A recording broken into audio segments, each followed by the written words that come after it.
একটুখানি ভেবে দেখুন, আপনার কেউ নেই, আমার সন্তান, আমার স্বামী, কেউ আপন, কেউ আপন না। স্বার্থ ছাড়া কেউ কাউকে ভালোবাসি না, তাই না? আমরা কিন্তু স্বার্থের জন্য ভালোবাসি। আমার স্বামী যদি আজকে রোজগার না করতে পারেন, তার কাছে আমি থাকবো না। আর এটা সিস্টেম। আমার মা যতক্ষণ করতে পারবে ততক্ষণ মায়ের দরের ভালোবাসা আছে। একটা সন্তানকে একটা মা ভালোবাসে কেন? বুড়ো বয়সে সন্তান আমাকে দেখবে, তাই আমরা স্বার্থের জন্য ভালোবাসি। দেখি পাঁচতলাতে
তোরা কি আনন্দ হয়ে নাকি?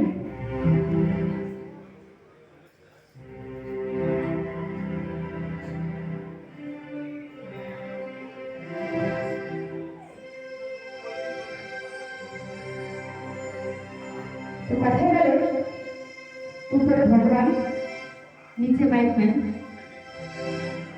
অরিজিৎ সাউন্ড মহেশতলা ডাকঘর আমাদের এত সুন্দর সাউন্ড দিয়ে সহযোগিতা করেছে তার জন্য তার একটি জোরদার হাততালি হয়ে যায়। Thank you. তো আরো সহযোগিতা করছেন আমার সহচারী যারা আছে আমার সহশিল্পী এত সুন্দর বাজিয়েছেন ওনারা সুন্দর